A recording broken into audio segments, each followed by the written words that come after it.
Damas y caballeros, chicos y chicas, niños de todas las edades, bienvenidos al Blower Zeppelins, Berserk Bobcat Saloon, con el pensamiento correcto de un cerebro izquierdo, haciendo el trabajo que los American Media Maggots no hacen, operando detrás de las líneas enemigas de la California ocupada, en vivo y en directo, desde Estudio 23, de la vasta, rica, voluminosa y detestable SHR Media Network. Aquí está la mayor decepción de SHR, el Zeppelin Bloviating.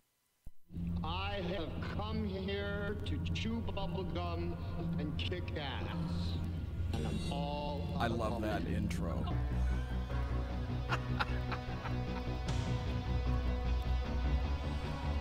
Okay.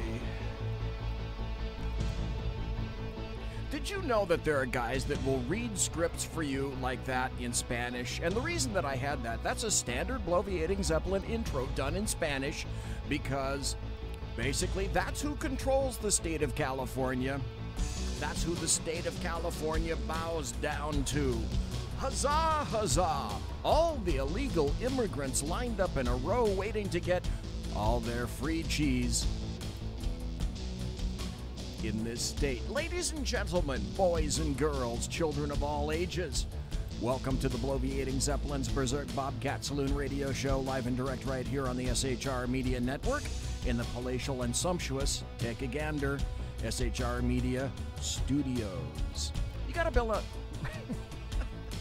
You do. You have to belly up to the bar. We've kept your seat, and it's great to see you back, all of you. I don't discriminate, all of you. Everybody that's back, it's great to see you. Biff is going to be your bartender. Tonight he pours with the best of them, and the lava lamp is indeed lighted. Oh, maybe not quite so much. Can we move it into the... Oh, there we go. It's a little bit more into the thing. The reason I mentioned the lava lamp is because you can listen on the SHR Media Network at shrmedia.com, and that's where you're going to get in the chat room. Sorry, that's the only place that I monitor chat. I can't do 35 different things at once. But if you want to watch the show, you can watch it on the SHR Media Facebook page live right now, or you can watch it on the SHR Media YouTube channel. Yes, we're back on YouTube. We don't water our drinks just like we don't water our conversation, politics, religion, crime, culture, economics, race, sex, science, law. We talk about it all here at the Saloon. Nothing is sacred. The speech is free, but the drinks, they are not. All we ask is that you flush the toilet, jiggle the handle, and don't forget to tip your waitress. Tonight, it's Thursday, the last show in the series this week. It's Thursday, May 3rd, the year of our Lord 2018. And welcome. Great to see everybody back. We have a special guest that's going to be calling in, and with luck, I've got everything taken care of because I've paired this phone up to Bluetooth to that board right there, which you cannot see. And that's, we're going to see how that works. We have our phone system that has been upgraded in this fashion and three other fashions by Sackhead Sean on Wednesday, who has been diligently working behind the scenes, keeping everything tidy and whatnot. So I can't wait if Dan Butcher is going to be around. The show got upgraded to the point now when people call in, theoretically, they should be able to hear the exact same stuff that I hear over the headphones and that you hear either listening on Spreaker or listening and watching on either YouTube or Facebook. I've wanted that for a long time. And conference calling, oh my, it's going to be grand. Anyway, tonight, a soldier, patriot, conservative, radio host, and much, much more. KAISER SHUFF, otherwise known as Sword Point 9. He has his own show, Kaiser's Castle. He's going to be on tonight. Now, I can tell you about anything in terms of law enforcement. I still have lots and lots of people that I speak to in terms of law enforcement on every level in the United States. But I have to admit, I didn't do any time in the military. I chose to do all my time, basically double the amount that most average cops do. Yes, I was that stupid.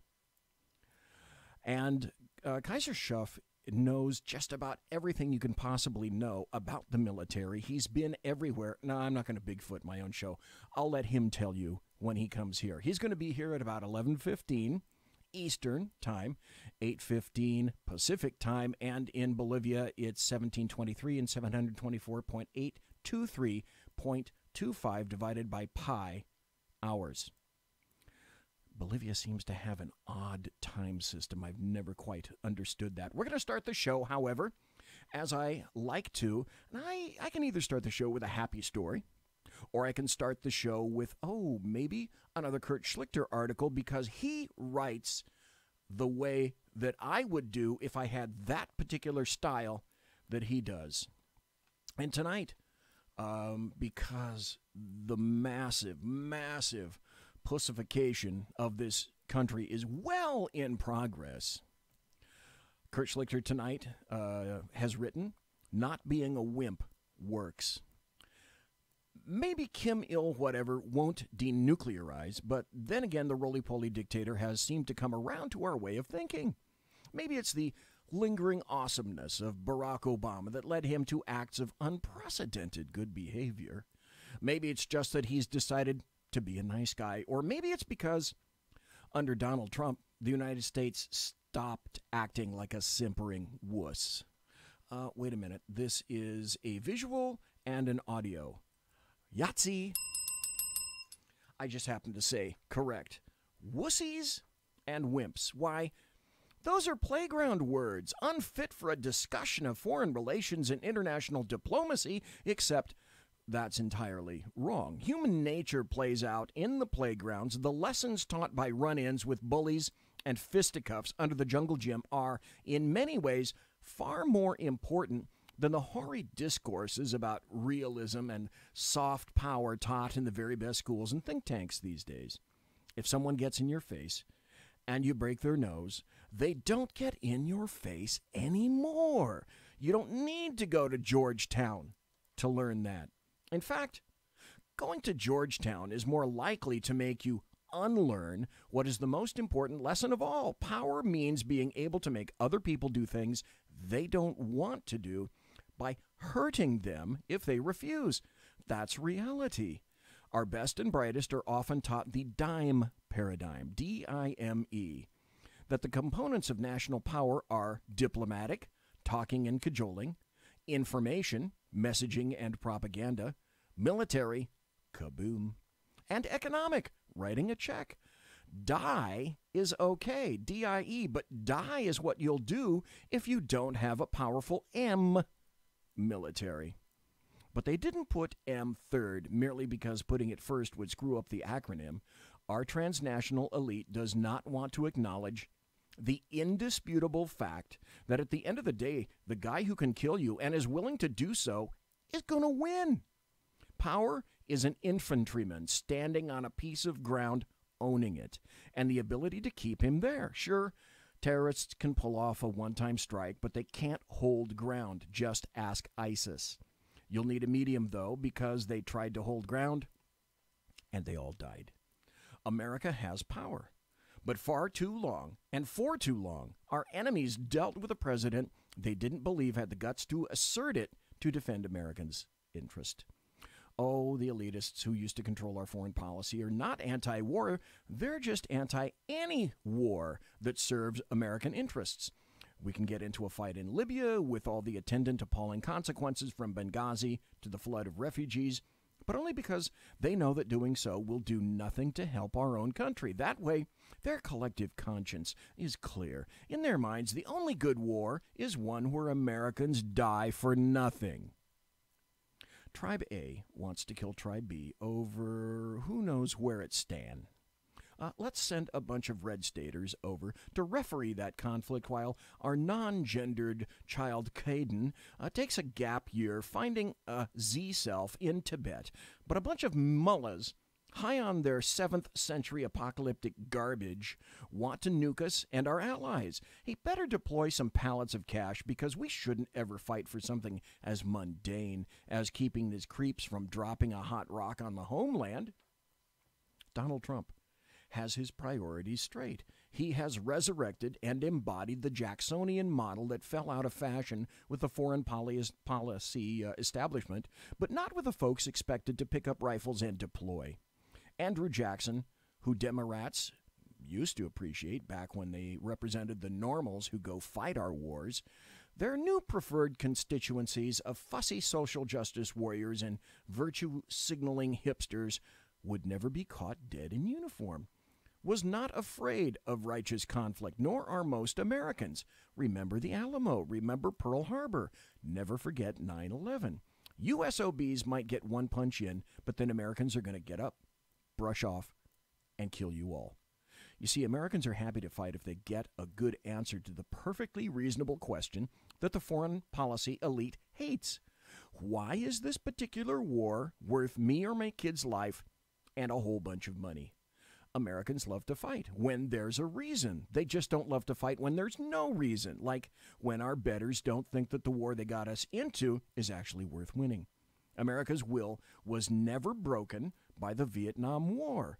The people sending their sons over there just figured out our elite didn't have the stomach to win and said, well, then the hell with it. They're done dumping the bodies of non-elite young people into a meat grinder thought up by a bunch of cruise-shilling Fredo-cons, leftist academics, and failed novelists ready to spill other people's blood, solving #ready crises. Trump gets it. And of course he does.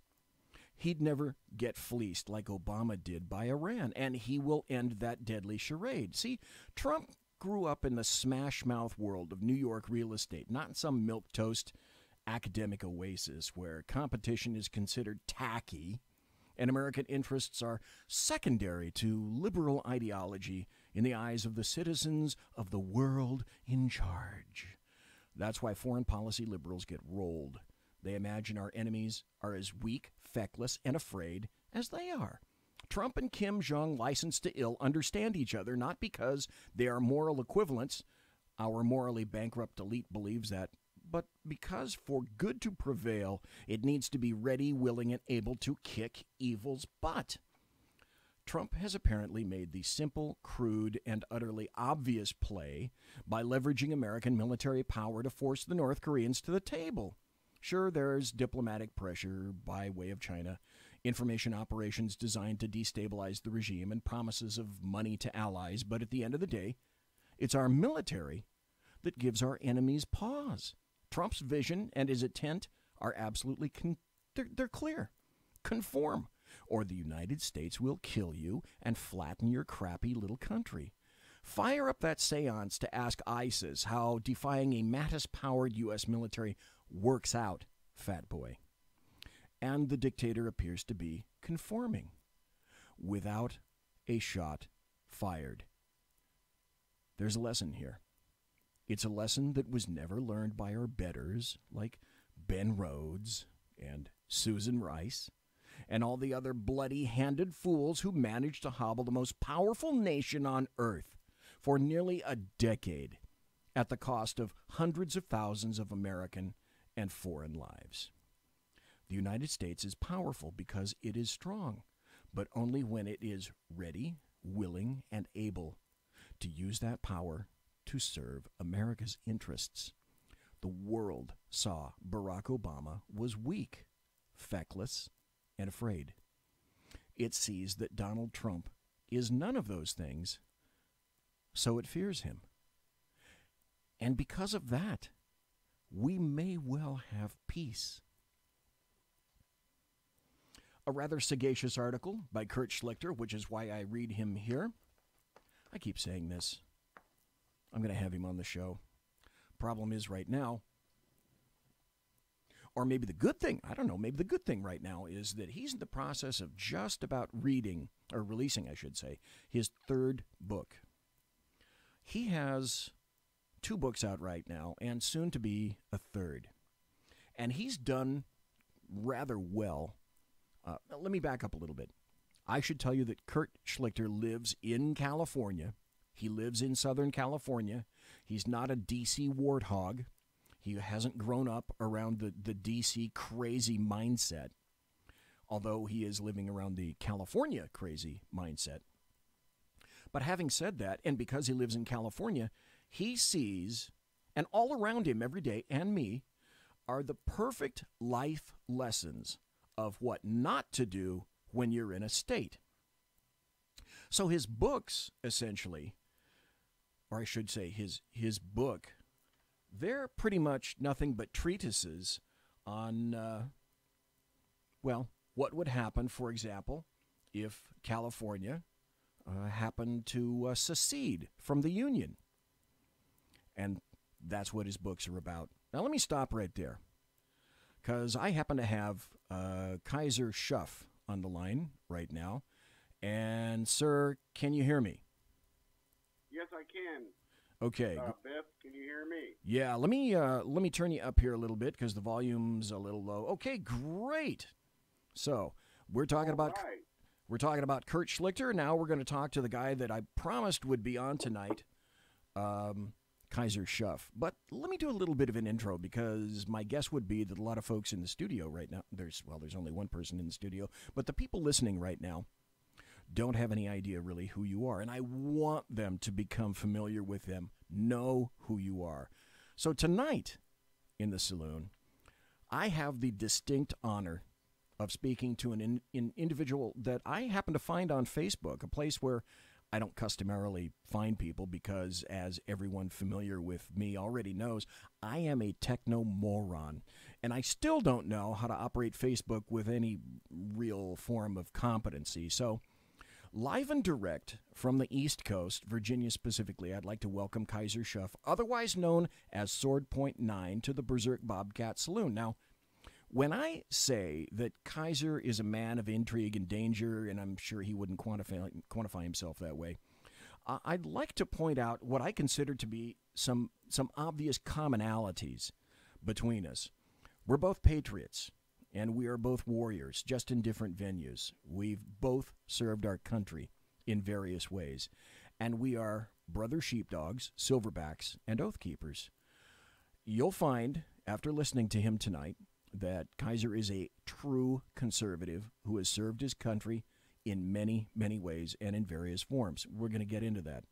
And like me, KAISER is not afraid at all, in the slightest, to say what's on his mind, particularly when it involves saving the country that he loves, like me.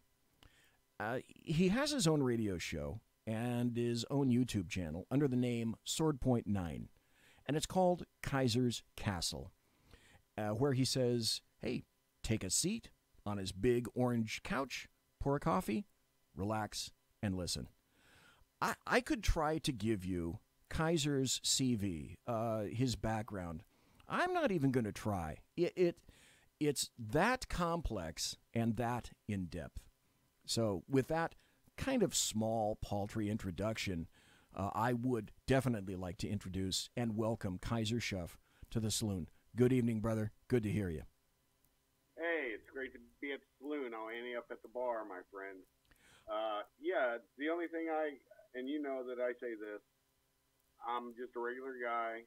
All I do is Forrest Gump myself around this planet, and I happen to see and meet people and do things. So, I mean, you know, it's just, if somebody called me up tomorrow and said, let's go pick apples in, let's say, Yugoslavia, I'd be like, all right, send me a ticket.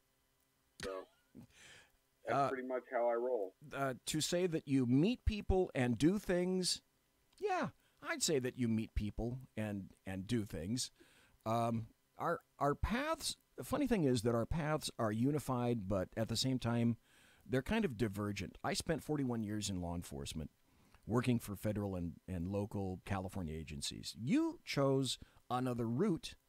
You chose to serve in the military in not just one branch, but a number of branches.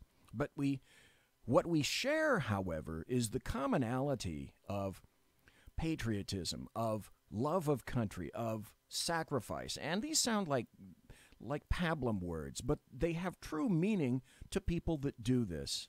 Sacrifice, honor, ethics, and old school philosophies and values.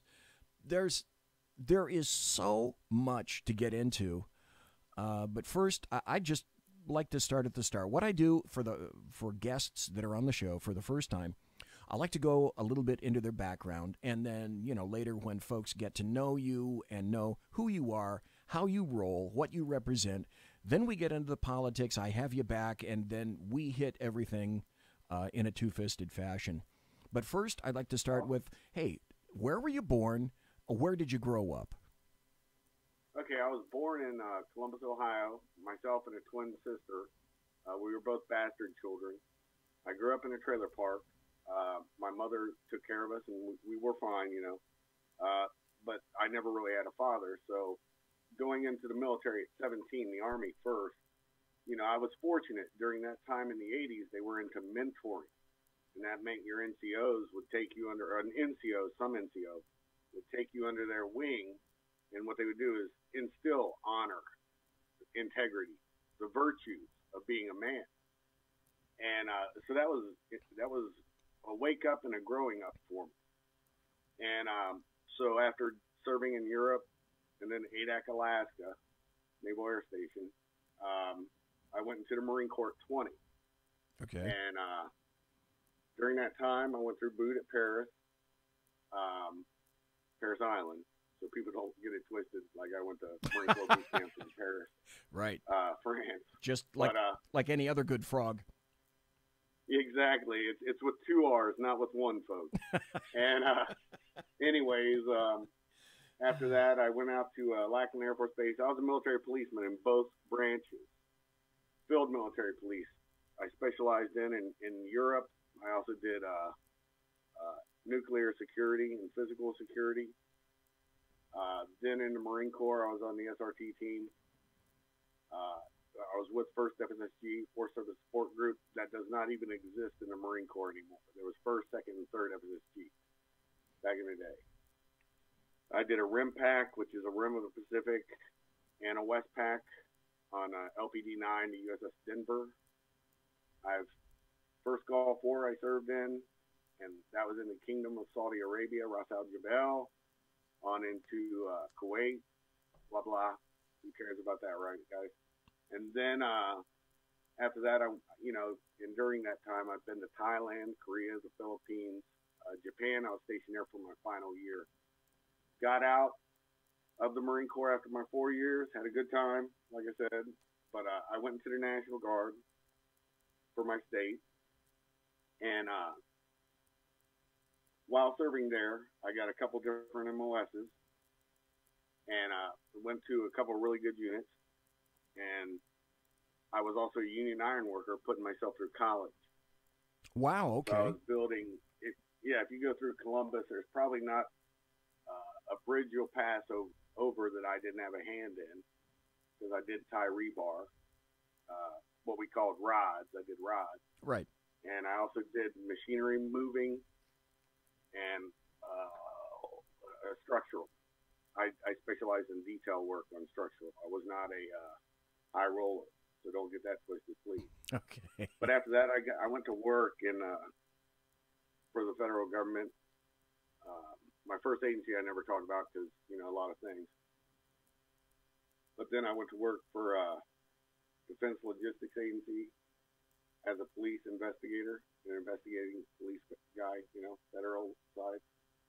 And we dealt with basically stolen stuff, stolen items from Department of Defense, stealing of time, basic investigations, things like that. Okay. Fraud.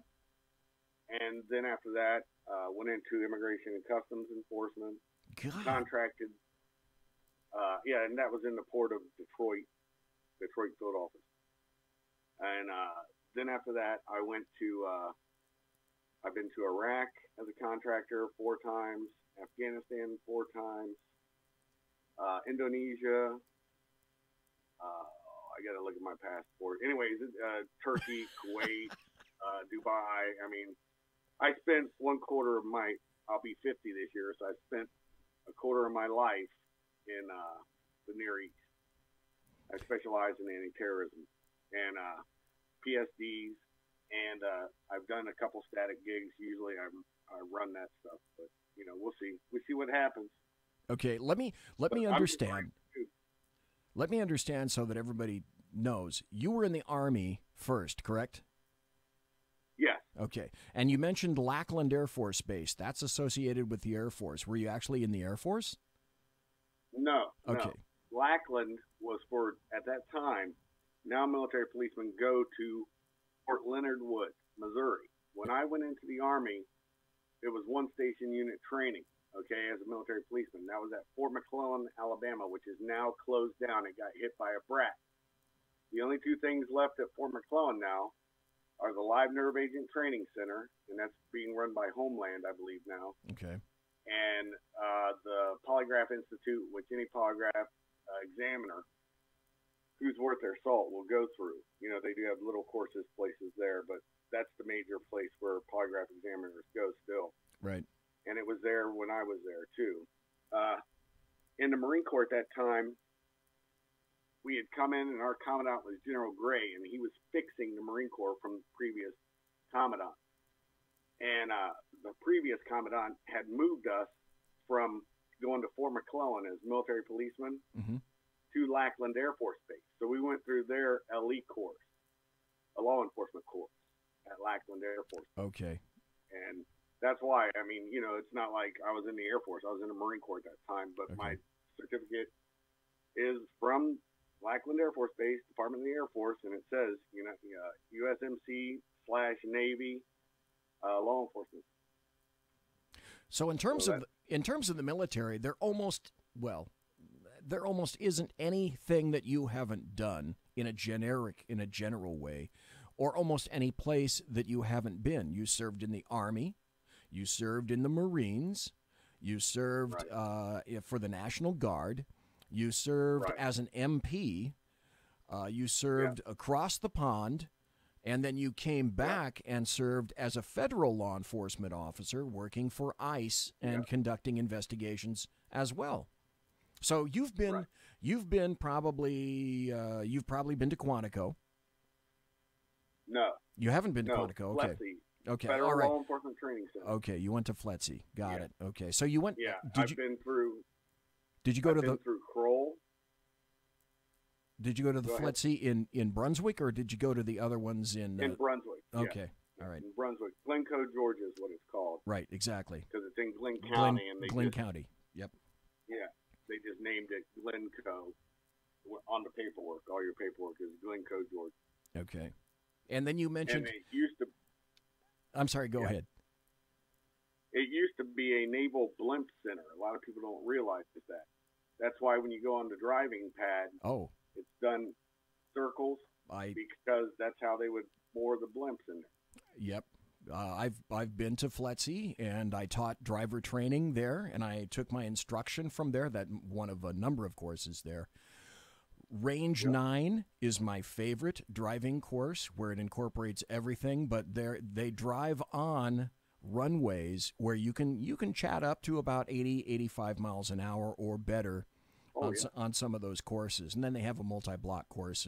They've got everything at FLETC. It's a wonderful place to be, and it's a wonderful place to train. We got about 2 more minutes before the bottom of the hour break. If you were to summarize, well, let me ask you this bluntly. Who runs the military? You already mentioned them, but who actually runs the military and makes things work? Oh, you're talking about in the Army, we call it the E4 Mafia. Yeah. And in the Marine Corps, we called it the Lance Corporal Mafia. And the reason for that is funny. Yeah. Because if you want to get something done in either branch, you know, you need something done in admin, medical, whatever. Yeah. You just talk to the E4, and as long as you didn't make anybody angry in that area, it'll get done pretty quick. Yep. He'll be able to point you where to go, who to see, and basically sort of break the red tape that a lot of you're still going to have to do the paperwork, but instead of doing it prior to, you can do it a little later or while you're doing whatever. You know, it's just an odd thing, and we say that's who runs the military, and it is. Okay, so it sounds to me like growing up in Columbus, it was a one-parent family. You had a pretty good idea what happens on the streets, so you weren't some dumb kid that just fell off of some university campus somewhere. And when you went in, I think you said at the age of 17? Yeah. Okay. There wasn't, well, let me ask this very bluntly. Last question before the break. When you first went into the Army, was there any one thing in particular that surprised you at your first month, first week, or something like that? When you first went into the Army, if you can remember back that far, what was the first impression that you got out of it? Yeah, I can answer that. It's going to be a little longer than a minute, but I'll try to do my best. Okay. You have to understand, I was a 17-year-old mama's boy, right? Okay. But I did go out in the streets, and I did get in fights. I mean, don't get me wrong, but I'm saying I hadn't traveled anywhere. You know, I hadn't seen anything really. You know, I saw the streets of Columbus, right? Right. So it's not like, you know, I had some vast knowledge. And so when people ask me that question, I have to say, Marines normally would ask me which branch was harder. Oh, okay. And so I guess succinctly, I can put it this way. Going into the Marine Corps at 20, I was no longer a scared little boy, and that's what I was. Right. Going into Fort McClellan, Alabama for the first time, going away from home. I'd seen bits of the world, right? And at 20, going into the Marine Corps, I didn't have my cherry popped. You understand what I'm saying? I knew pretty much what to expect. It was a little different, but a lot of the standards and the customs. But other than that, yeah, it was a good time. Both of them. It was challenging as it needed to be. I had to learn a lot, and there was a big bell curve in both of them that I had to spin up on fairly quickly. Folks, we're talking to KAISER SHUFF tonight. Military guy, patriot, served in 2 branches, is essentially still serving today. Contractor, worked in the National Guard, great patriot, great American, sheepdog, silverback, oath keeper. I could go on and on and on. So we're gonna continue with this conversation in about 4 minutes or so, right after the promo here and the break. Folks, don't go anywhere. We've got a ton. I've just barely touched the surface of all the stuff that this guy knows. Don't go anywhere. Be right back. Conservative media done right. You're listening to the SHR Media Network. Hey, it's Sean from the Sackheads Radio Show, also one of the owners here at the SHR Media Network. Are you opinionated? Have you ever wanted to do your own show? Have you ever heard somebody like the Sackheads and go, yeah, I could probably do that better? Well, now's your chance. Send me a 5-minute clip at sackheadsradio@gmail.com, and maybe you can be part of the SHR broadcasting team. sackheadsradio@gmail.com.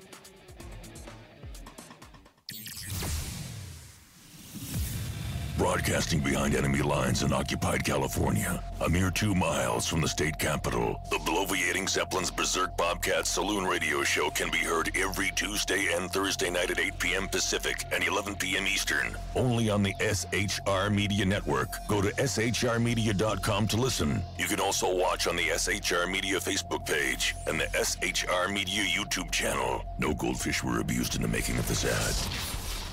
When dirty politicians, shadow governments, and deceptive Islam blind the world with fake stream media smoke, their only fear is one man with a cane. I'm Dave Milner.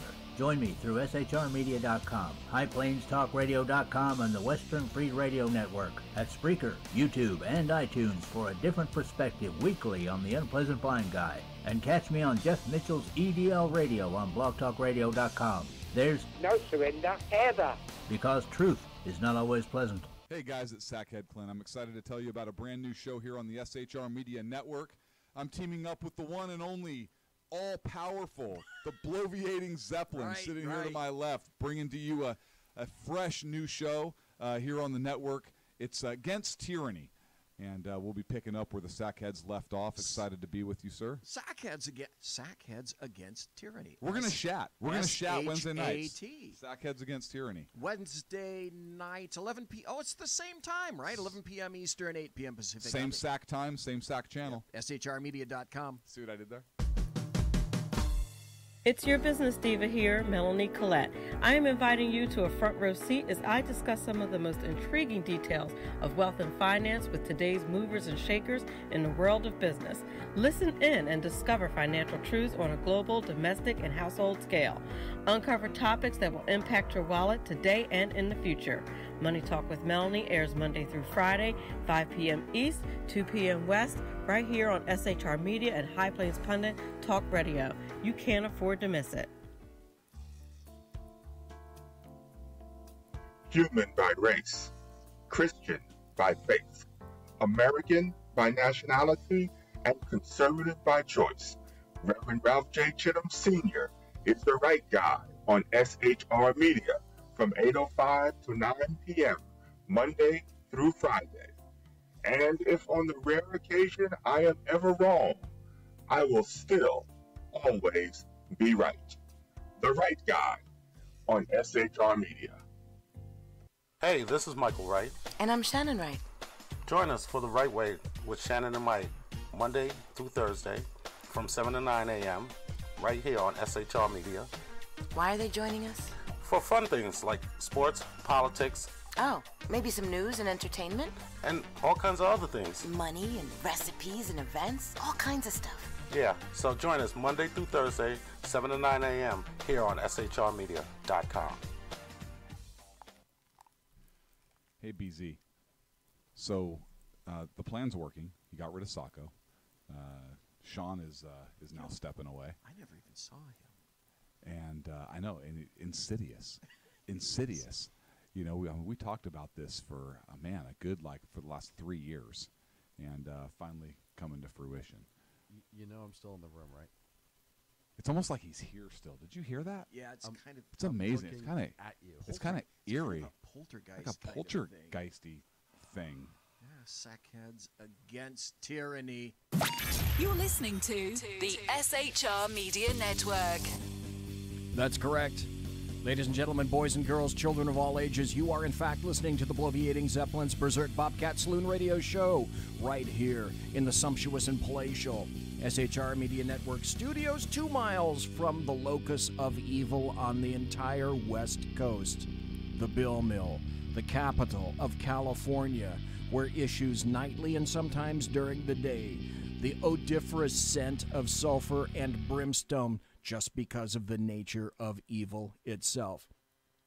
Folks, tonight we have the honest pleasure and the honor of meeting and talking to Kaiser Schuff, who chose to do his service to his country in the military, where I chose a law enforcement venue. Kaiser, I got to ask you one thing. When you were a kid, what did you want to be? Did you have any idea what it was that you wanted to be or do when you grew up? Oh, yeah, I did. There's a book, and it's the only thing I've ever stolen in my life, and I stole it from my school. Seriously, about 14 years of age, I got this book called Sad Swashbuckler. It was about the life of William Walker. A lot of people know him. They called him a filibuster. Him and, trying to think of the gentleman's name now. It's Vanderbilt. He was, I want to say, a Commodore Vanderbilt and him had this little feud thing going. And the story, anyways, intrigued me because little known fact that William Walker actually was president of Nicaragua. He took over Nicaragua. And I said, that's what I want to do. I want to go be a president of some other country. I just want to do something. And so that's what really guided me. And I knew that I could do anything I put my mind to. And while I haven't been a president of another country yet, I have led men from other countries, you know, in situations. And anyways, I knew exactly what I wanted to do, and I can honestly say I got no regrets. And I don't have the one thing so many people I've met do have. I should have, would have, could have. I don't have them. I don't have those thoughts. God bless you, brother. Everything I wanted to do, I've done. Yep. God bless you, brother. I've had some challenges in my life with health, cancer, blah, blah, blah. It doesn't make any difference. But I'll tell you what, the way I've lived my life the way I've conducted myself, and the things that I've done shit that no one will ever know about. On the other hand, I've done things that make me absolutely, resolutely proud, to the point where if I expired at the end of this show, I will have had a complete, full, crazy-ass life full of tons of shit that 95% of the people in this country have never done, never envisioned, and I'll bet you are exactly like that. And that's how you live a life. Full. Life by the drop. I won't have any regrets if I cack tonight. You know, they issue me my factory-issued heart attack after I close up the show. I will have no regrets, because I will have done and have done so many incredible things. Yeah, I feel the same way. I mean, you know, when my time on this planet and I slip this mortal coil expires, I at least, you know, I've raised my son. I really, when you brought up my channel, my YouTube, even though I have guests on and stuff, the whole point of it is I have a lot of people on that have known for a while, and some people that, you know, I've met along the way in this life, you know, when I do have guests on. But it's really because I didn't talk about a lot of stuff with my family. I mean, they just have times where, you know, Dad wasn't there. Right. So they really didn't, and at that time I still had a security clearance and, you know, whatever, still do, but for those things I didn't talk about. You know, now I'm going to be 50. I really don't care. What's the worst they can do? Put me in somewhere, and okay, I got a couple years left. So what? Yeah, exactly. Let me ask you this question, because your answers are going to, I believe, point out again what kind of an individual you are. So let me ask you this. What were some of your earlier jobs that you had when you were, say, in maybe elementary school, junior high, high school? What kind of jobs did you have? Oh, shoot. When I was a kid, I had the best job. From 14 to 17, I worked at KFC, Kentucky Fried Chicken. I was a fry guy. Okay. And you remember the old song Fly Girl or Fly Guy, right, from the 80s, the rap? That's what we used to sing back there. Fry Guy, you know. That's why I said it's kind of humorous. But, yeah, I love that job. I used to say it was the best job I ever had in my life, but, you know, for a long time. You've had bigger. And, what's that? You've had bigger jobs, certainly. Yeah. But my point is that you started off young working. I was a kid, like 9 years old or so. I mean, that's when I first got my Social Security numbers. I used to throw papers. I used to work for the complex that I lived in Kettering, Ohio, for a while. You know, you and I are similar in terms of that, and what that equates to, in my mind, is work ethic. And that's something that, again, you and I share in common. Now, you mentioned you have a son. I wasn't going to get into this until a little bit later, but I would wager that you are extremely proud to know that he's starting to step right into your footsteps, and how proud that would make me as a father that my son wanted to do what I've done. Oh yeah, it's something. You know, he's got his own path, but the line does in fact march on. The interesting thing, I think, that my takeaway is that just like I was an Eagle Scout. My son is. Okay. And now we've all seen what happened with the Boy Scouts. Oh my God. I don't even want to get into that really, but but at least he was an Eagle Scout when it meant something, you know, and so hopefully that stuff gets fixed. But the whole military thing that he's doing, he's got his own path.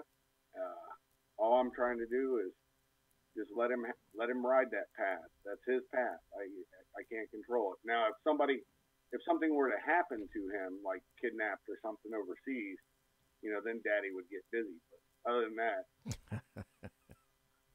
Yeah, I bet you could get very busy, Kaiser. Nudge, nudge, Wink, wink. Yeah. Let me ask you this, because you are also politically aware. Well, let me back up, okay? Let me back up, and I failed to ask this from the very beginning, and I should have, and I apologize, because I customarily do it for the first time that I invite somebody on the show. Tell people where you can be found on social media, and I'd like you to tell people about your own radio show, where it is, and what it does.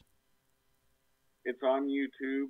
It's called Kaiser's Castle, but it's the actual channel's name is Sword.9, all low caps, Sword Point, and then the numeral 9. It's my old call sign from my military time. So that's pretty much what it is, and I talk about a lot of things.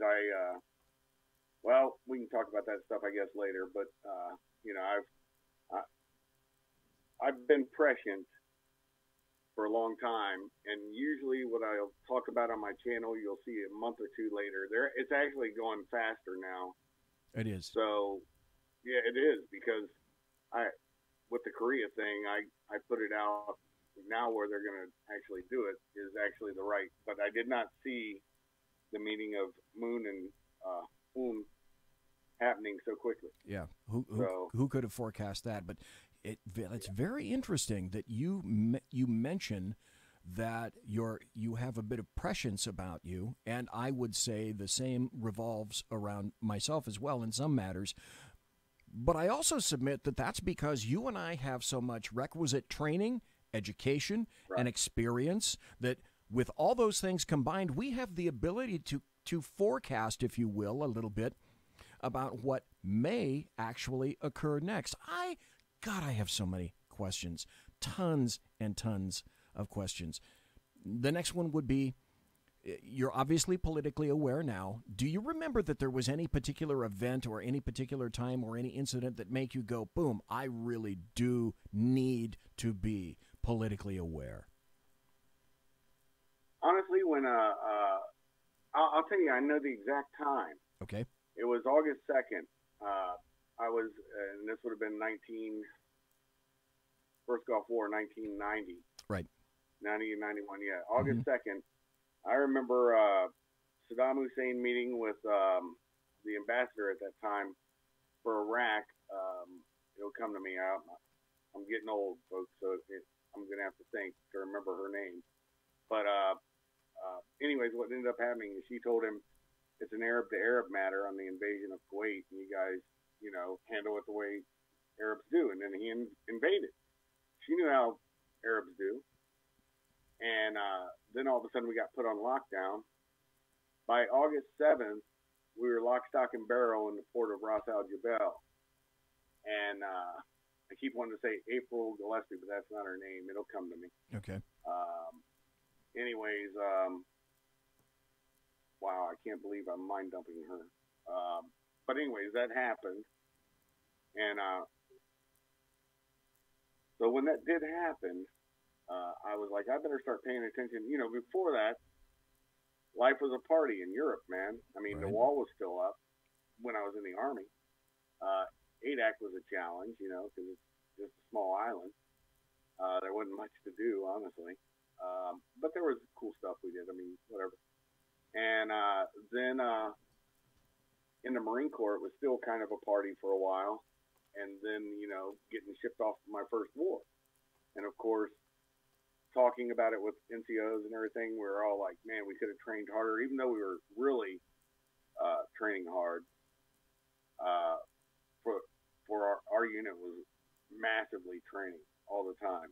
And what ended up happening is we got deployed, and you still have those, things. And there's an old saying that a friend of mine told me this is as a contractor. Mm-hmm.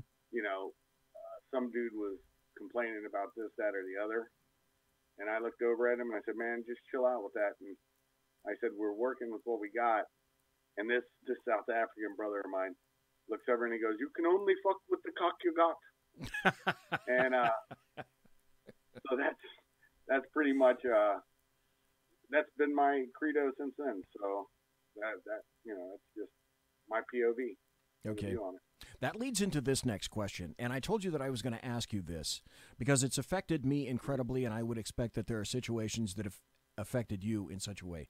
When I first have a guest on, one of the important questions that I pose is, there have to have been certain critical, pivotal moments in your life. That is to say, the time when life appears to be going one particular direction, and then suddenly some kind of an event occurs and seems to change everything and send you in another direction. For me, there were three pivotal, really critical moments in my life. Can you think to what moments ended up, maybe I should say this, what moments ended up defining you as an individual? I would say my first one was raising my right hand at MEPS, Military Entrance and Processing Center in Columbus at 17 for the flight that I was getting ready to take, joining the Army. That was a changing moment. And then the idiocy of me being in the Army and saying, well, the Army hasn't given me the war I wanted. So, and I did want one. No, I did. I really did. I believe you. There's no way to prove yourself. It's like George Patton. There's no way to prove yourself in the field of battle and the field of arms. That's the same thing. That's the same thing George Patton said. And so I had to join the Marine Corps for my war. And they gave it to me. Sometimes you shouldn't ask for something that you're going to get.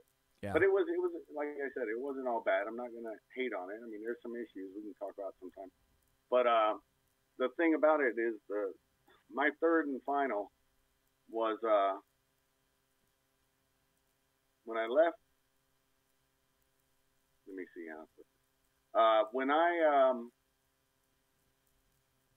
I left federal service and decided I was just going to do my own thing, and let the devil be damned, I was like, this is either going to make or break me, and it made me. And so I like I said, I have no regrets. I'm happy in every way that it turned out. I get a paycheck when I go, and it's in a profession that I have a love-hate with. It's more of an addiction. It is. It's not really when you become, there's a lot to it. I mean, we can get into that, but it's a calling like a priesthood. But then the problem is the calling becomes an addiction. And I can tell you, like, when your son's born, I was going to sit outside and smoke cigarettes when my son was born. Right. And a buddy of mine who was an iron worker with me goes, man, you're stupid. He goes, you got to be in there. It's a high, and this guy was a drug user, and I don't do dope. I tried marijuana one time at 14. It put me to sleep. So I drank beer instead. But the thing about it was he said, it's better than any high you've had. You got to see your son take his first breath. So I'm like, okay. And I did it. I went in there to watch his birth, and it is a high that I can't describe to you. Words fell, and I can't explain it, but I tell everybody that they should do that. And then the other one is coming under fire. Okay. And knowing everything can end. That is a high, and then the low is so rapid after it's over. I can't describe that either, but it becomes a drug. It really does. It does. I've been shot at 3 times.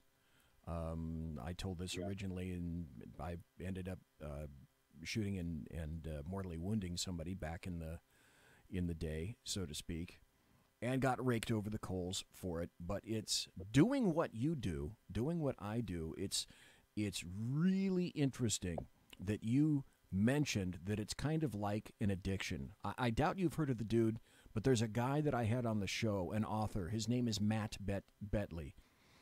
And he was in the Marines for many, many years. He writes suspense and thriller novels.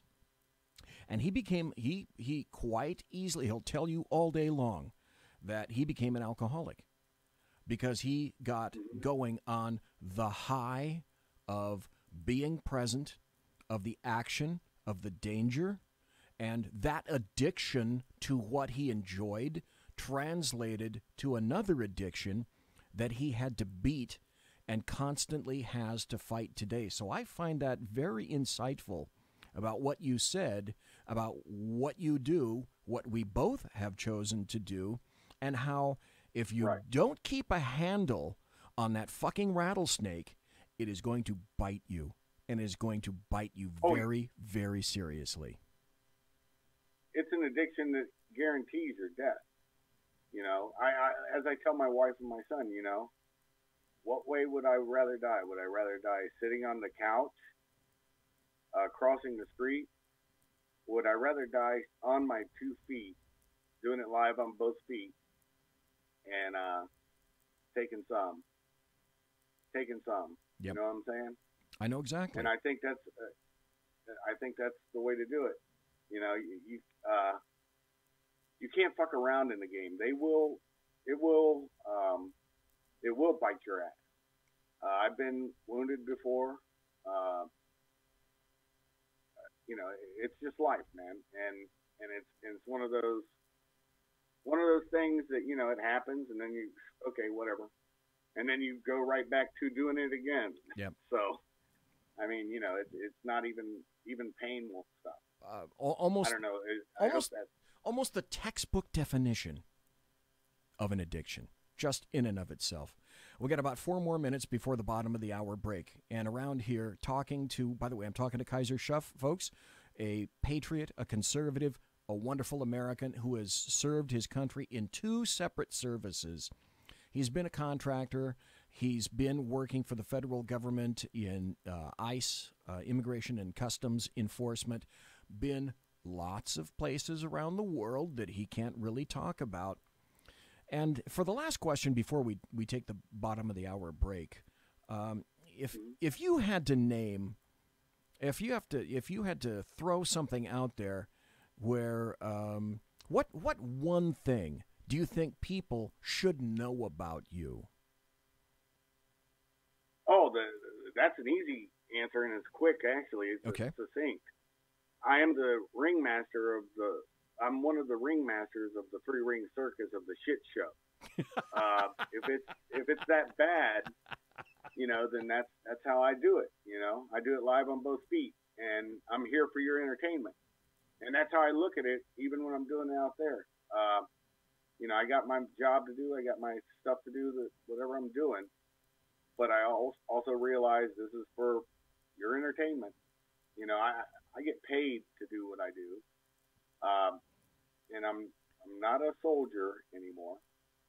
I do soldier like crap. Okay. Shit.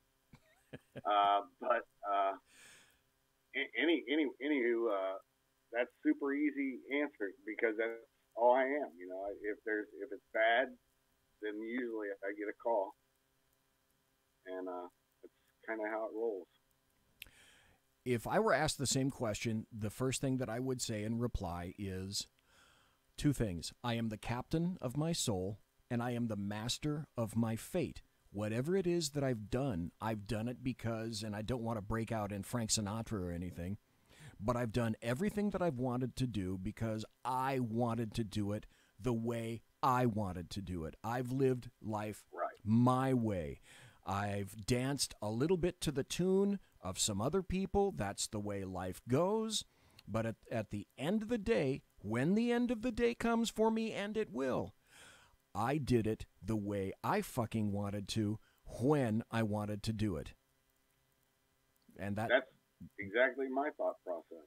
Yeah. That could be one of the best summaries of that kind of stuff. And I kind of surmised that you'd be saying something very similar to that as well. When we come back, we're going to take a break, folks. It's time for the bottom of the hour break. When we come back, I have so many questions that I want to talk to you about in terms of politics, things that are going on, because The other thing that I want people to say or to understand is you need to go to this cat's his YouTube channel, and you need to read his Facebook page because he's got tons of military references, friends, acquaintances, and so when you, I want to illustrate to people that unfortunately way too many folks equate being in the military or being in law enforcement as these folks are stupid. No, I want to tell you quite frankly, after having listened to a lot of the shows that you're on, KAISER SHUFF, to your own show and shows that you've been on with other people, you're probably one of the most intelligent guys I've met and will ever have the pleasure to meet in quite some time. Folks, don't go away. Come right back. Conservative media done right. You're listening to the SHR Media Network. Hey, it's Sean from the Sackheads Radio Show, also one of the owners here at the SHR Media Network. Are you opinionated? Have you ever wanted to do your own show? Have you ever heard somebody like the Sackheads and go, yeah, I could probably do that better? Well, now's your chance. Send me a 5-minute clip at sackheadsradio@gmail.com, and maybe you can be part of the SHR broadcasting team. sackheadsradio@gmail.com.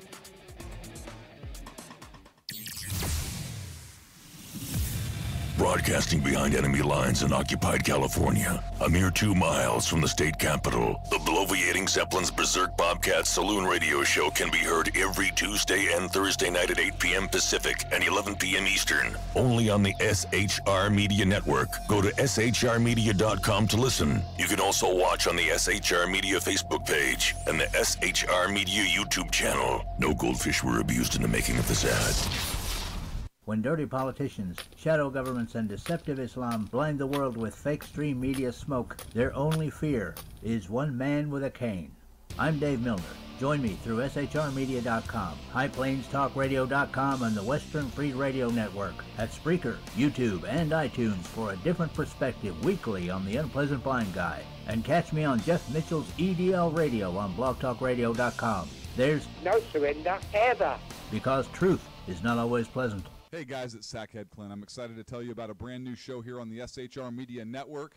I'm teaming up with the one and only all-powerful, the bloviating Zeppelin, sitting here to my left, bringing to you a fresh new show here on the network. It's Against Tyranny, and we'll be picking up where the Sackheads left off. Excited to be with you, sir. Sackheads Against Tyranny. We're going to chat. We're going to chat Wednesday nights. S-H-A-T. Sackheads Against Tyranny. Wednesday nights, 11 p.m. Oh, it's the same time, right? 11 p.m. Eastern, 8 p.m. Pacific. Same SAC time, same SAC channel. Yep. SHRmedia.com. See what I did there?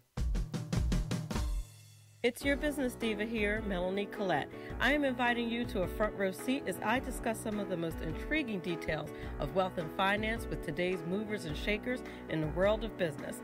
Listen in and discover financial truths on a global, domestic, and household scale. Uncover topics that will impact your wallet today and in the future. Money Talk with Melanie airs Monday through Friday, 5 p.m. East, 2 p.m. West, right here on SHR Media and High Plains Pundit Talk Radio. You can't afford to miss it. Human by race, Christian by faith, American by nationality, and conservative by choice. Reverend Ralph J. Chittum Sr. is the right guy on SHR Media from 8:05 to 9 p.m.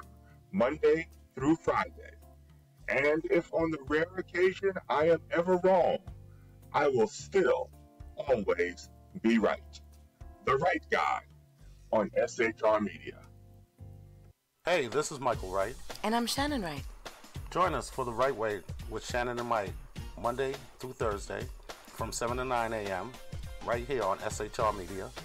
Why are they joining us? For fun things like sports, politics. Oh, maybe some news and entertainment? And all kinds of other things. Money and recipes and events, all kinds of stuff. Yeah, so join us Monday through Thursday, 7 to 9 a.m. here on shrmedia.com. Hey, BZ. So the plan's working. You got rid of Sacco. Sean is now stepping away. I never even saw him. And I know, and insidious. Insidious. You know, we talked about this for for the last 3 years, and finally coming to fruition. You know, I'm still in the room, right? It's almost like he's here still. Did you hear that? Yeah, it's kind of. It's amazing. It's kind of at you. It's kind of eerie. Kind of a poltergeist. Like a poltergeisty thing. Yeah, sackheads against tyranny. You're listening to the SHR Media Network. Ladies and gentlemen, boys and girls, children of all ages, you're into now the second hour of the Bloviating Zeppelin's Berserk Bobcat Saloon radio show, live and direct from the SHR Media Studios, 2 miles from the veritable Bill Mill, the locus of evil on the entire left coast, the capital of the state of California, itself a leftist haven of crap, literally and figuratively as well. We're listening and conversing tonight with KAISER SHUFF, a military guy, a soldier, a patriot, a conservative, an oath keeper, a silverback, a sheepdog, you name it. Probably there's a lot of things that he's done. Now, we're going to get into the meat of the matter here really soon, because right. I got to ask these two questions, though, because I'm just kind of curious. What would you say were some of the best books that you've ever read? Any book, anywhere, that you happen to have gone through?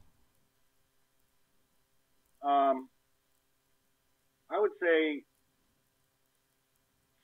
the most impactful for me definitely was, and it's written at like a 7th grade level, folks, so you guys will enjoy it. It's honestly Sad Swashbuckler, The Life and Times of William Walker. Ah, okay. I can't remember the author's name. Okay. And then the other book that really, I actually got to meet her. I didn't know it was a female, but it's not really a book, but it was a Leavenworth paper when I was in the Army on the Russians, and it was written by some, at the time I thought it was a fellow, some dude by the name of Condoleezza Rice. Really? Like, who is this person, right? And then all of a sudden, by the time, I hit federal service, she was a force of nature. Yeah. And then I met her in, 2005. So at the embassy in Baghdad. And I think I told you the story. I guess I'll share it now. But anyways, her Leavenworth paper was on Russia. So you asked about the book. I'll answer that. If you want to hear the story, I'll tell that. Sure, please. Hell yeah. Okay. Here's what happened. We're just in the embassy annex in Baghdad. And all of a sudden, she shows up. And she's glad-handing, shaking everybody's hands. And me and a brother of mine, we're on like the corner. If you've ever seen, you can see it actually in the documentary I'm in. It's called Shadow Company. You can look it up on YouTube. Okay. And anyways, you'll see this fresco on the ceiling in this embassy annex. And it's 2 stallions, one black, one white, rearing up, and you have an Al Hussein missile in the middle of it. Well, anyways, we're at where their little entryway is. We're at that corner where you go through this big entryway to that area, but from, the entry point. And she comes in, glad-handing, shakes my hand, and I told her about her book and told her that story I just told you, and told the folks out in Radio Land on BZ's Saloon. By the way, I popped my first beer. Salute. Anyways, so perfect. I'm froze at mein Herr. So the funny thing is, she goes around and me and him are just like talking to each other, and this beautiful piano music starts, right? Oh, right. And I'm looking at my buddy and I'm like, what are they piping music in now? And all of a sudden I'm like, it's coming around the corner, and I about break my neck to see where it's coming from. My buddy comes right around too, and everybody's moving to this opening. But right next to us, because that's where the grand piano was, and her back to us, she goes into a 20-minute classical piano concerto. And it was the most beautiful thing. And then after she's done, she just gets up real graciously, and we're all clapping, and she just waves it off and goes and does what she was going to do there. sees the ambassador, or what? It wasn't the ambassador. What was it called? The governor. The governor. I guess it's an ambassador too, but he was running stuff at the time. So. See, yeah. but that's a beautiful point in time. Thank you for sharing that with everybody. But that's a beautiful point in time that so few people ever experienced, never will, that you were privileged enough to have experienced personally. And it's things like that that add up over the years and make you you, which is why I say your experiences, my experiences, we have had so many, and they are so wide and varied. As far as I'm concerned, and I'm sure you would feel the same way, I am blessed. I am absolutely blessed. Heck yeah, man. I mean, think about it. And I'm going to keep it real with the folks out there. You guys got to hear this. Where else on this planet can a person who, and it's on our birth certificate because Ohio did that. Mm-hmm. There's a big capital B next to my twin sister's name on hers and on mine. And it was the screw over bastards back in the 60s when we were born. And it was so you could never achieve anything. You couldn't really do anything with your life. That's really what that was put on there for. And the interesting thing is, from the trailer park, now I own my own home. I've raised my son with my wife. I've been married for 20, going on 25 years, I think. God bless you for that. Yeah. So, I mean, you want to doubt the American dream? I can tell you the American dream is possible. I feel bad for. We'll get into that another time, I guess. But like I said, it's possible. You just have to fight. Nobody's going to give you a damn thing. Correct. You have to fight for everything you get. Correct. Absolutely correct. And it is the American dream. Look, if a piece of crap like me can end up doing all the things that I've done and happy about how I've done them, it's possible. And I would wager the same thing as you. I'm going to change directions now because I think it's time to get to the real meat of the matter. Let's cut to the chase. These days, my philosophy is pretty obvious. I have a blog, bloviatingzeppelin.net. And the header of that blog says, I am pushback. And I make it plain that I'm no longer interested in being conciliatory to anyone or anything who wants to remove my fundamental freedoms on any level. I am no longer interested in bipartisanship or compromise. That part of me is dead. I'm not interested in withdrawing. I'm not interested in turning tail. I firmly believe that at this juncture in the history of the United States, that the life or death of the United States is at stake. And maybe I'm overstating it, but I don't believe that I am in the slightest. The survival of the United States is at stake. And if the U.S. falls or fails, essentially the last bastion of true idealistic freedom on the entire damn planet, the rest of the planet itself and every other nation on it is in jeopardy. Well, there's a quote that sums up what you said perfectly. It's by Codreno. And what he stated was the country is dying, not for the lack of men, not for the lack of programs. Let that sink in, folks. Our country is dying. It's because of the lack of men that will stand up, grab their balls, and say, "This is my country. We're gonna fix it, or fuck it." Okay. And if a man doesn't do that, all them programs that you're getting or you're able to get, all those things that you receive, all your little benefits, they mean nothing if you don't have a society that's worth keeping. I'll step off my my little lectern right now. Sorry about that. No. As a matter of fact, I'd like you on your podium right now, because what was said It's a republic. It's a republic. If we can keep it. And the big fundamental question right now these days is, can we keep it? Because this society, everything about it, about honor, truth, love, religion, is all under assault like never before. And it's occurring so frequently and on so many levels.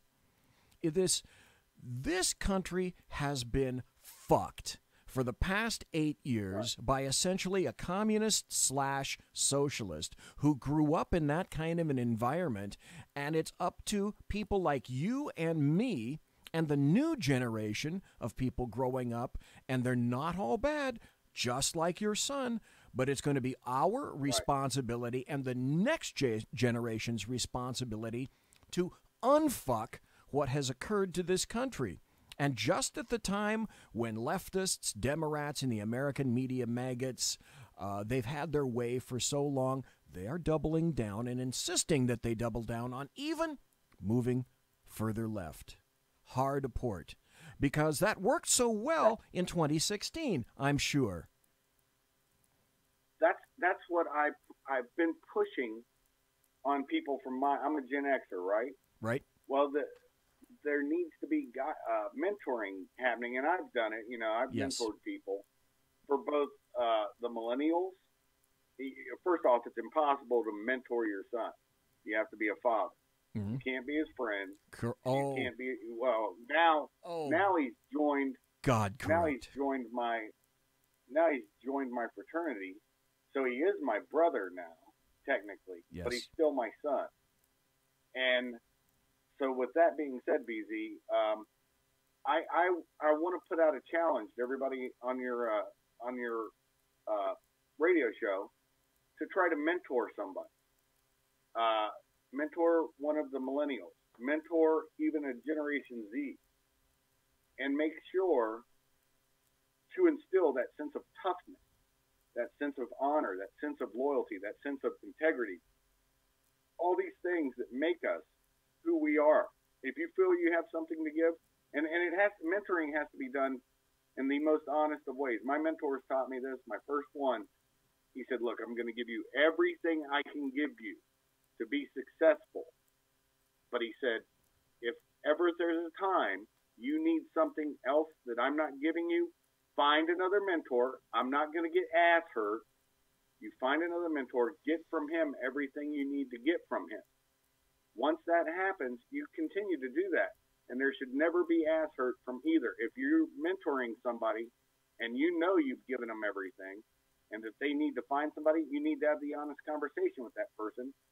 But the first things first is you have to let them know, no ass hurt on my side, and there better not be on your side. Again, let's cut to the chase, because I'm a bottom line kind of guy.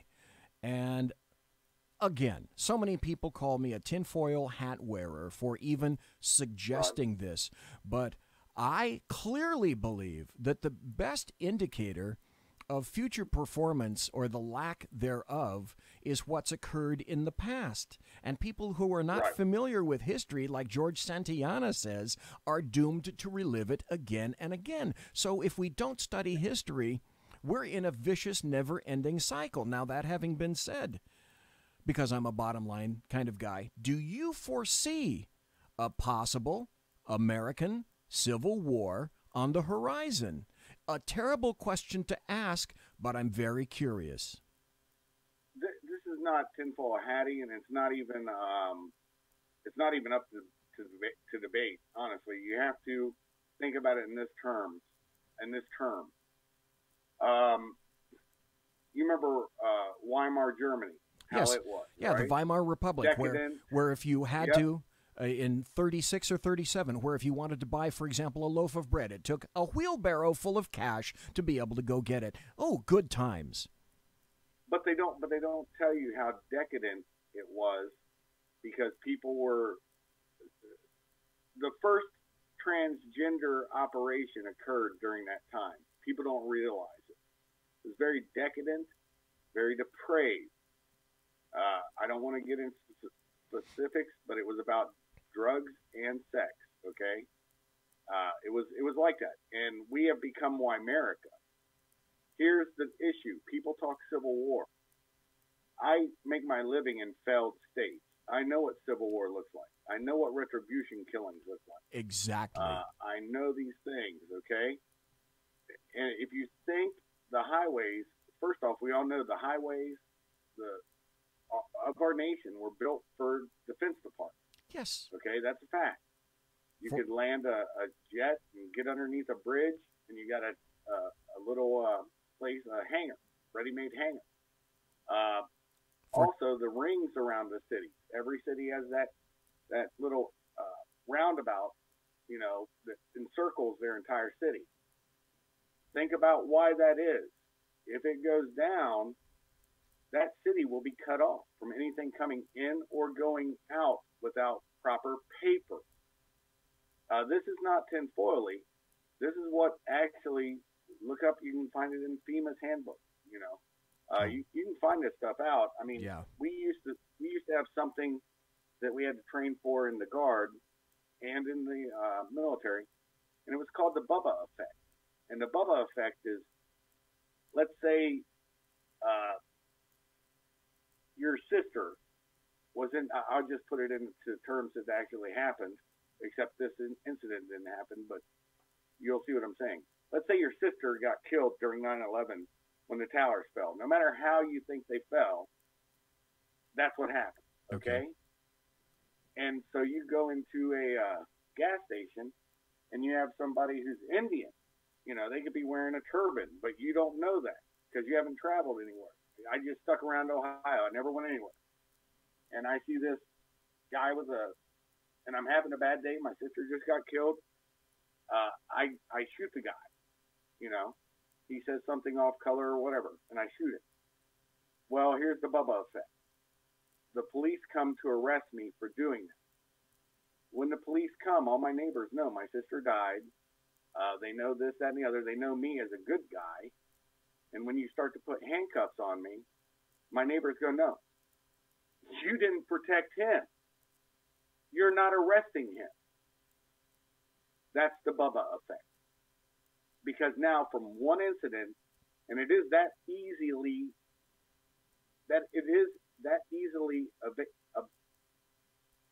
triggered.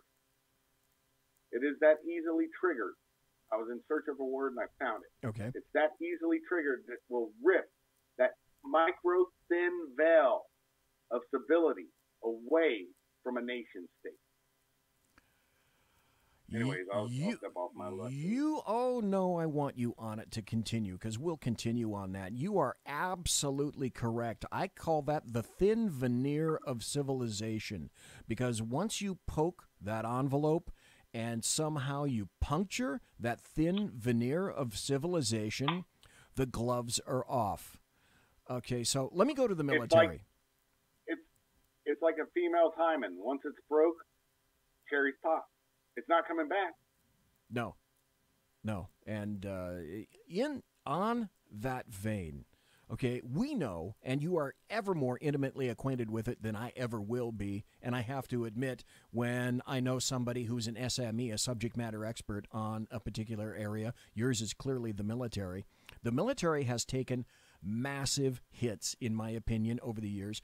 Bill Clinton riffed the fuck out of the military in the 1990s. Now, for people who don't know what a riff is, a riff, R-I-F, is called a reduction in force. And Barack Hussein Obama allowed the defense, the military, to absolutely languish budgetarily to the point now where the U.S. Army has shrunk to pretty much its smallest level since before World War II, to the point where the number of ships in the U.S. Navy is comparable to the early 1900s.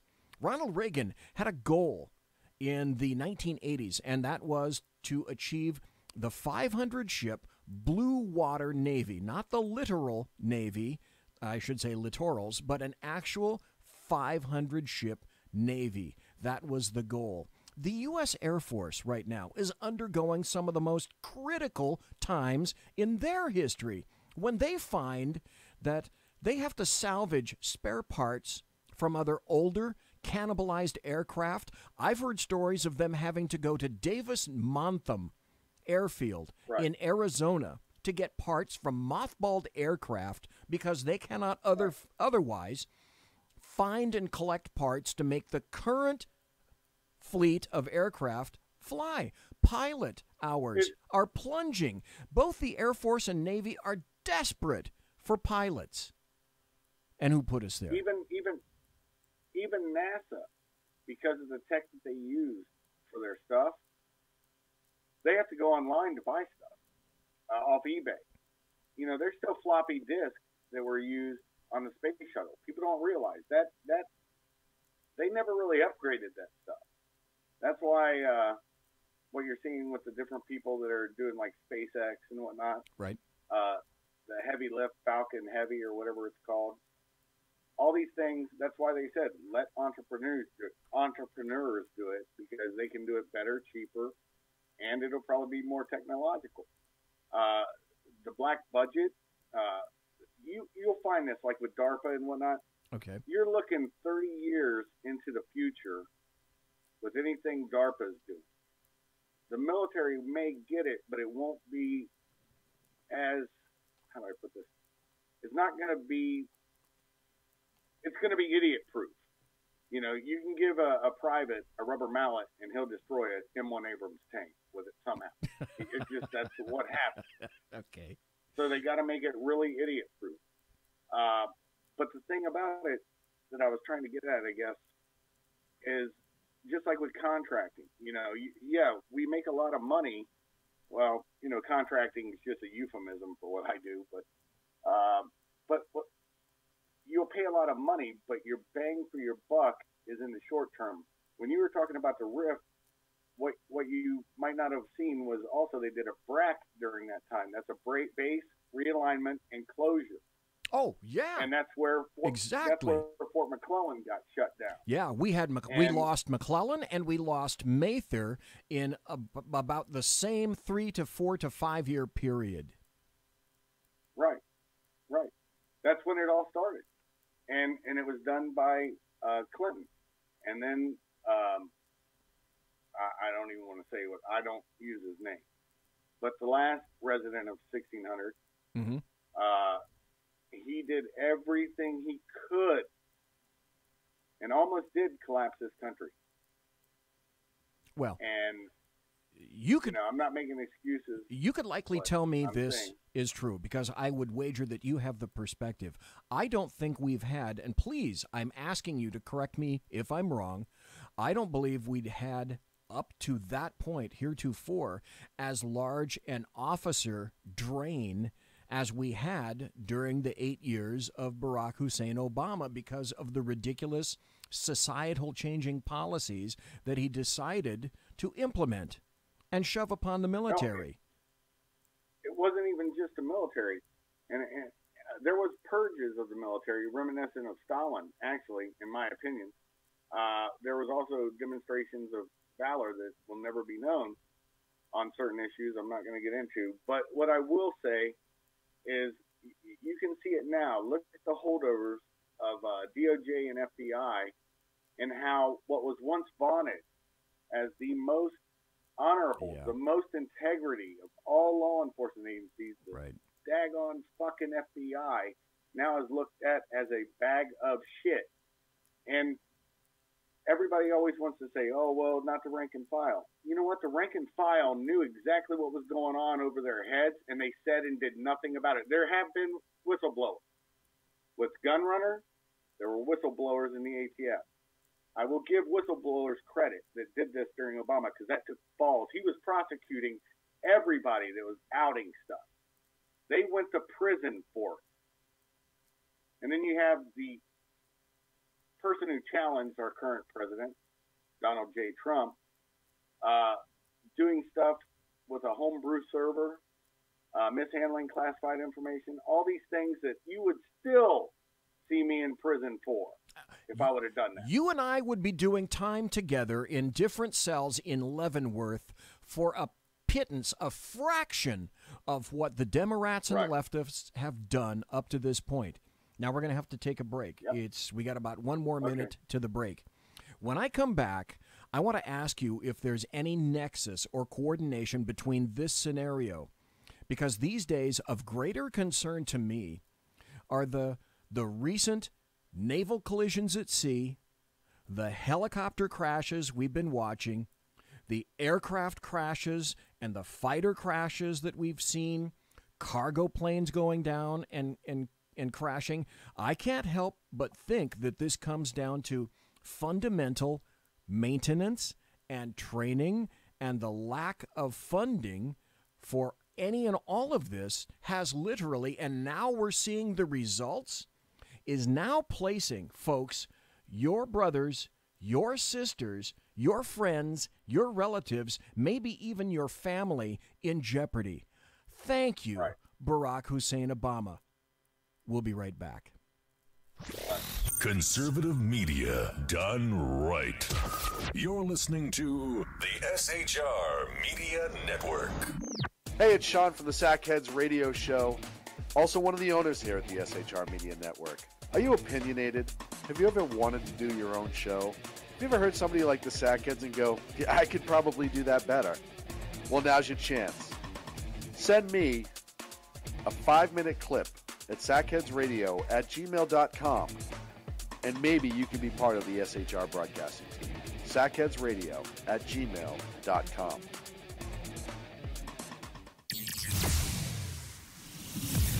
Broadcasting behind enemy lines in occupied California, a mere 2 miles from the state capitol, the bloviating Zeppelin's Berserk Bobcat Saloon radio show can be heard every Tuesday and Thursday night at 8 p.m. Pacific and 11 p.m. Eastern, only on the SHR Media Network. Go to shrmedia.com to listen. You can also watch on the SHR Media Facebook page and the SHR Media YouTube channel. No goldfish were abused in the making of this ad. When dirty politicians, shadow governments, and deceptive Islam blind the world with fake stream media smoke, their only fear is one man with a cane. I'm Dave Milner. Join me through shrmedia.com, highplainstalkradio.com, and the Western Free Radio Network at Spreaker, YouTube, and iTunes for a different perspective weekly on the Unpleasant Blind Guy. And catch me on Jeff Mitchell's EDL Radio on blogtalkradio.com. There's no surrender ever, because truth is not always pleasant. Hey guys, it's Sackhead Clint. I'm excited to tell you about a brand new show here on the SHR Media Network. I'm teaming up with the one and only all-powerful, the bloviating Zeppelin, sitting here to my left, bringing to you a fresh new show here on the network. It's Against Tyranny, and we'll be picking up where the Sackheads left off. Excited to be with you, sir. Sackheads Against Tyranny. We're going to chat. We're going to chat Wednesday nights. S-H-A-T. Sackheads Against Tyranny. Wednesday nights, 11 p.m. Oh, it's the same time, right? 11 p.m. Eastern, 8 p.m. Pacific. Same SAC time, same SAC channel. Yep. SHRmedia.com. See what I did there? It's your business diva here, Melanie Collette. I am inviting you to a front row seat as I discuss some of the most intriguing details of wealth and finance with today's movers and shakers in the world of business. Listen in and discover financial truths on a global, domestic, and household scale. Uncover topics that will impact your wallet today and in the future. Money Talk with Melanie airs Monday through Friday, 5 p.m. East, 2 p.m. West, right here on SHR Media and High Plains Pundit Talk Radio. You can't afford to miss it. Human by race, Christian by faith, American by nationality, and conservative by choice. Reverend Ralph J. Chittum Sr. is the right guy on SHR Media from 8:05 to 9 p.m. Monday through Friday. And if on the rare occasion I am ever wrong, I will still always be right. The right guy on SHR Media. Hey, this is Michael Wright. And I'm Shannon Wright. Join us for The Right Way with Shannon and Mike, Monday through Thursday from 7 to 9 a.m. right here on SHR Media. Why are they joining us? For fun things like sports, politics. Oh, maybe some news and entertainment? And all kinds of other things. Money and recipes and events, all kinds of stuff. Yeah, so join us Monday through Thursday, 7 to 9 a.m. here on shrmedia.com. Hey, BZ. So, the plan's working. He got rid of Sacco. Sean is now stepping away. I never even saw him. And I know, and insidious. Insidious. You know, we talked about this for, for the last 3 years, and finally coming to fruition. You know I'm still in the room, right? It's almost like he's here still. Did you hear that? Yeah, it's kind of. It's amazing. It's kind of at you. It's kind of eerie. Kind of a poltergeist. Like a poltergeisty thing. Yeah, sackheads against tyranny. You're listening to the SHR Media Network.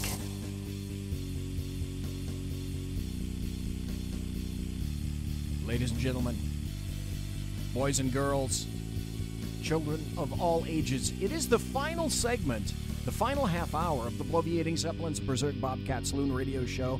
We have had the distinct honor and pleasure of talking for the entire show to KAISER SHUFF, a conservative and oath keeper, a silverback, a military dude who has served his country with honor.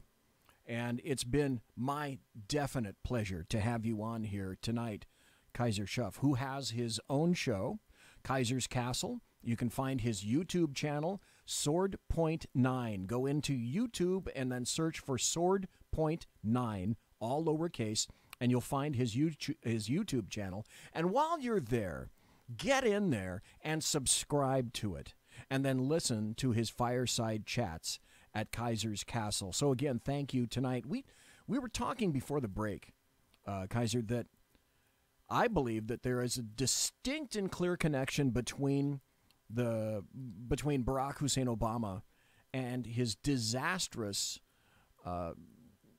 his influence or lack thereof on the military, and having done essentially nothing for the budget. That the various problems and crashes and collisions at sea that we're seeing these days and observing can be traced and basically laid in the lap of the former president before our current president. Are you kind of, would I be anywhere correct on this? I would say with the things that happen on the sea, there are some issues. I would say, less touchy-feely cultural Marxism training. Yep. For our sailors. With the crashes, here's the thing. You have to understand something, and this goes back to like when I first came into the Army.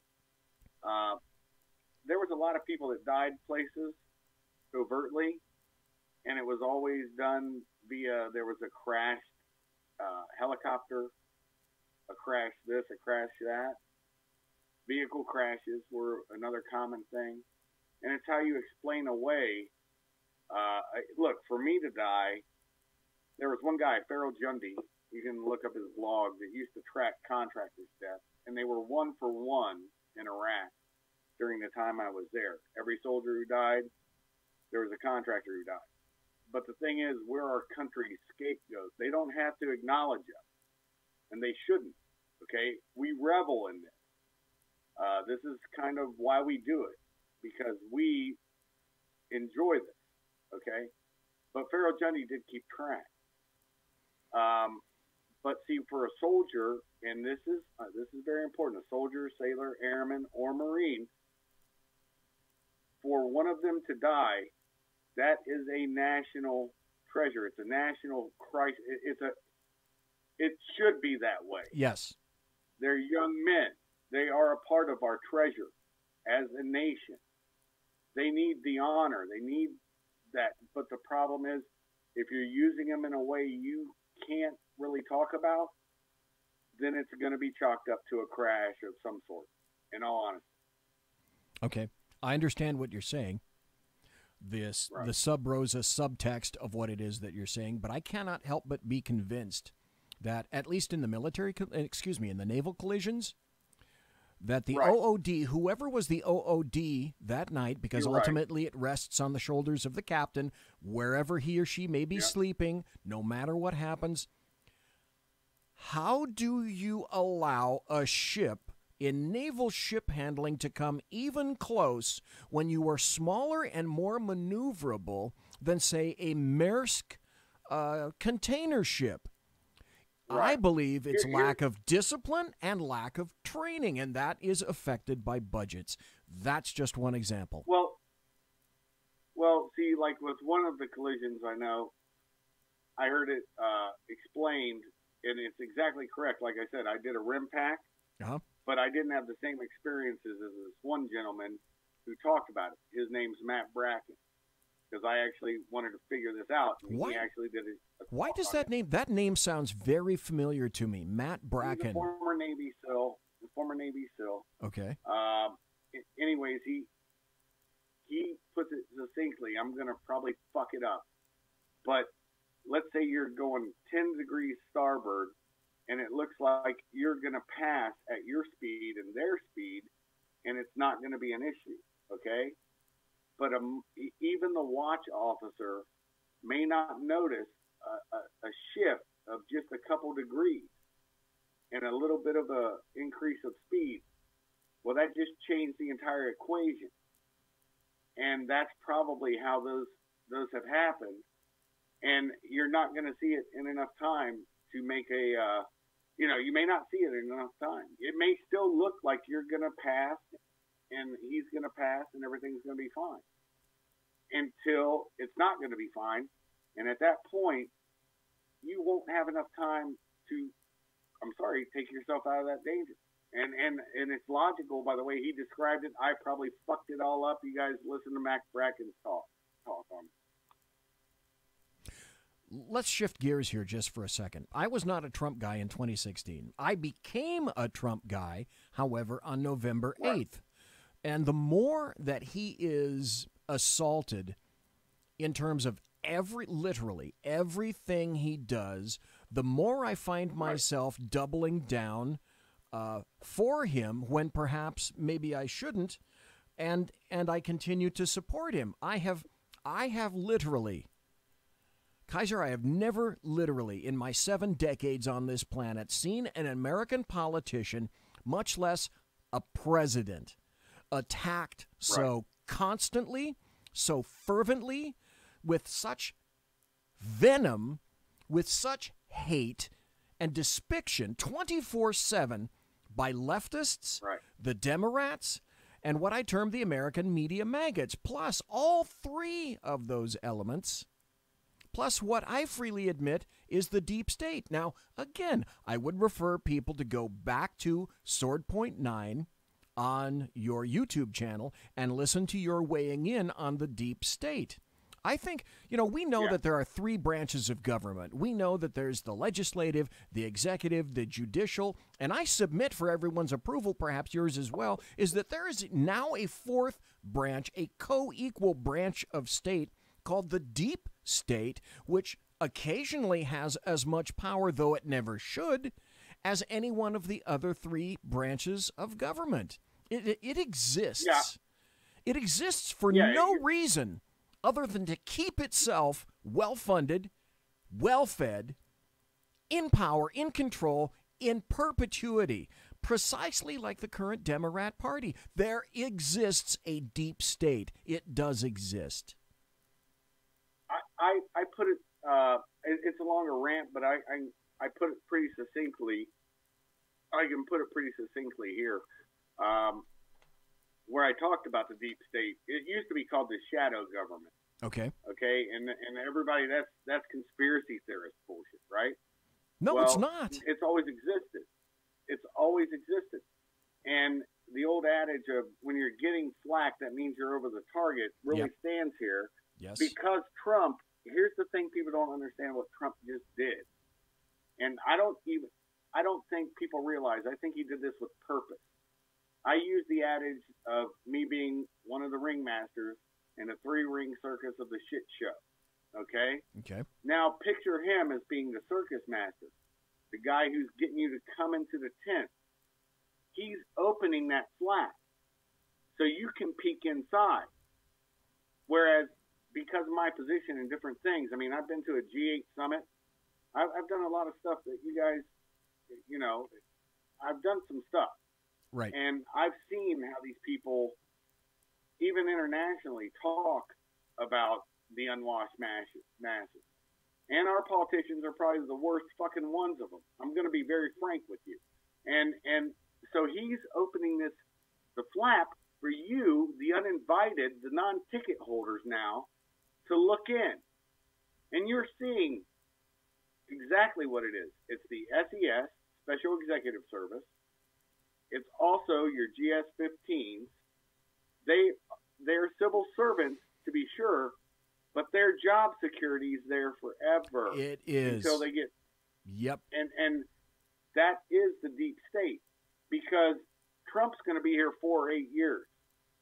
These may have been appointed by Carter. They may have been appointed by Clinton. They may have been appointed by, I'm not going to say his name. I'm not even going to say what I think about him. Or the Bushes. But you know what? I will grant you, both of them have had issues. Yeah. I agree. But Trump has opened this up, and I've heard SESs say this to somebody once. Guy goes, well, this is what this is, and this is what, and it's the president's wishes. And he goes, yeah, that's fine. Okay, we'll take that under advisement, but we're going to be here when he's gone. So we have to continue doing it the way we're doing it, because this is how it works. It's what we've done always, and what we're going to continue to do. And anyone that thinks different, fuck them, because they are threatening. Exactly. They are threatening our power. Don't let the camel's nose into the tent. Don't look at the wizard behind the curtain to see how the sausage is made, because now we're watching the political sausage being made.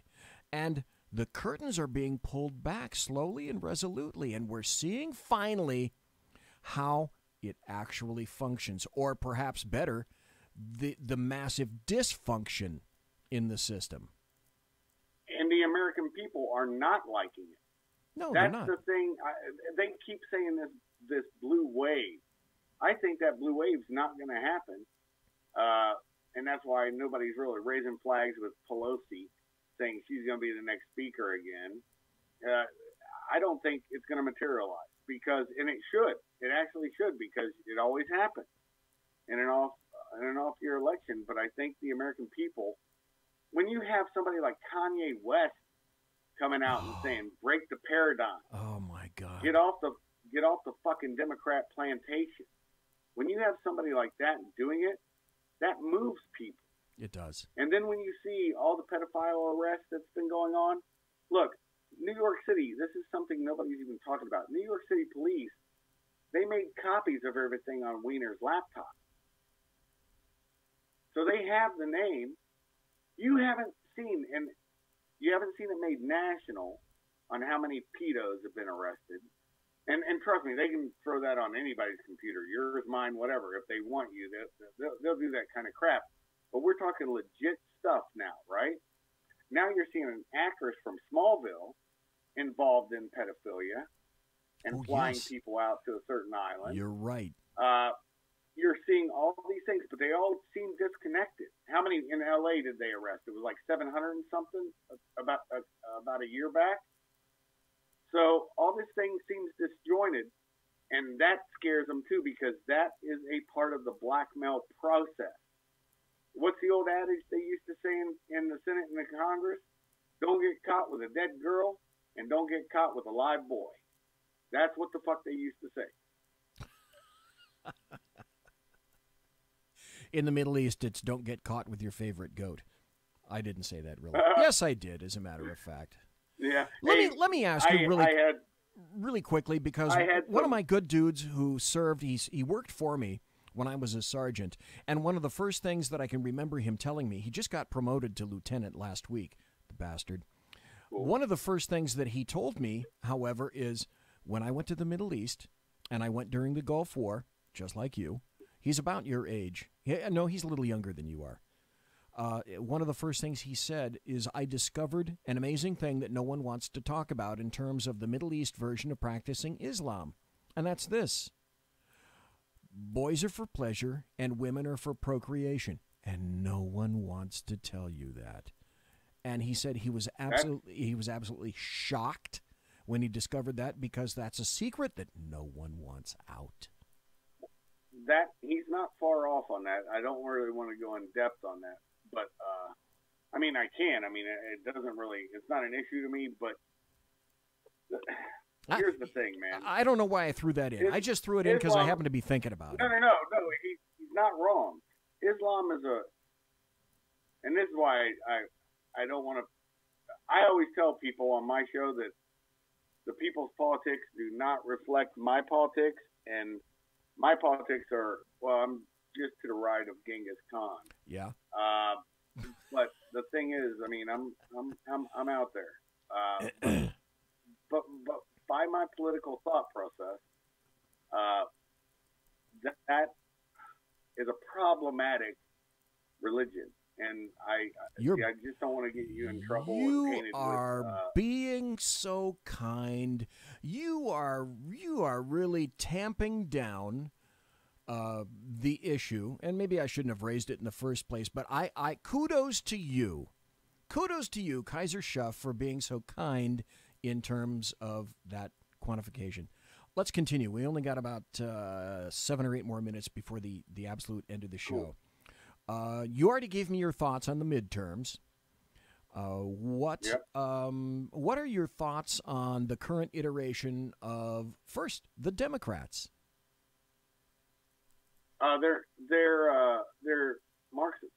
I mean, there's no other way to say it. Let me forget what I just said. They're Marxists, but their constituents are Maoists. And so they don't realize that what they're fomenting is not going to be a Marxist revolution. It's going to be a Maoist revolution. And remember, the Long March, they killed the pointy-headed academics. And the academics in colleges are also pushing Maoism or Marxism. But the kids, if they're not to the right like you and I, they are to the Maoist left, not the Marxist left. Yep. And so there's going to be if something pops in that direction, you're going to see a long march. You're not going to see the General Stalin purges.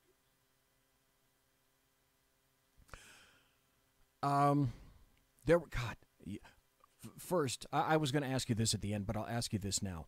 There are so many places and topics and issues that I would want to go over with you because we are frequently of such like minds. Now, having been said, you have an open invitation ad infinitum to come back on the show any damn time you want, because literally, folks, you may have seen if you're watching live that I've got pieces of paper down here, and I keep putting them over to the side.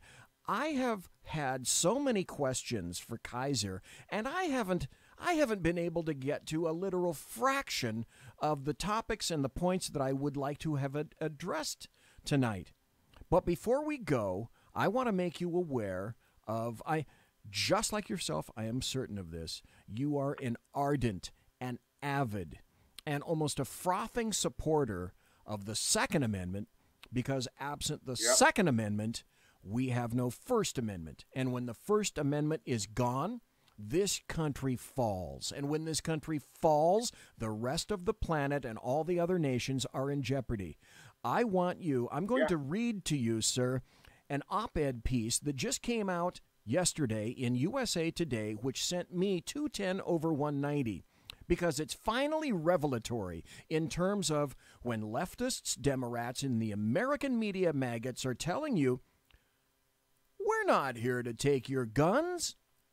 Well, now finally, someone has the courage to tell you to your face, yeah, we're here to take your guns. This is an op-ed piece by Eric Swalwell. Now, for those who don't know him, Eric Swalwell is a representative from the San Francisco district in the state of California. That should be an amazing clue up front. The headline of the article in the op-ed piece that he wrote is, "Ban assault weapons, buy them back, go after resistors." Then he goes into a thing about, he's talking, I'm not even going to go into this, when he talks about a guy that was shot and, there's gun violence all over the place. Then he starts talking about children and assault weapons. And what he says, I'm going to get to the meat of the matter, is this. Instead, we should ban possession of military-style semi-automatic assault weapons. We should buy back such weapons from all who choose to abide by the law, and we should criminally prosecute any who choose to defy it by keeping their weapons. The ban would not apply to law enforcement agencies or shooting clubs. And to Eric, I say, Eric, who's going to go to someone's house? Eric, have you ever heard of the phrase Molan Lave? What would be your response? Yep. Kaiser. I have a very simple response. You're already seeing them trying to edit the First Amendment. Fake news is real. It happens to be mainstream media. It's not your program. It's not mine. We're speaking facts. Yes, we are. They're going after people like AJ. They're going after people all over the place. They'll probably start going after Bigfooters. They'll start going after everybody that they deem as fake news because they don't want an opposing opinion. Now, here's the thing.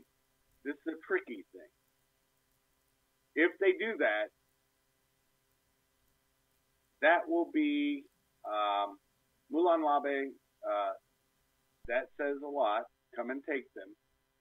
But the thing that's even more prescient is you're going to have that will rip the bell.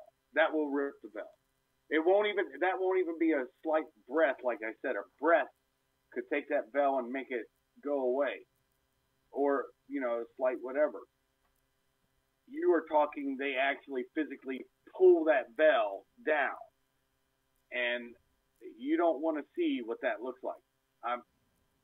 I know what it will look like.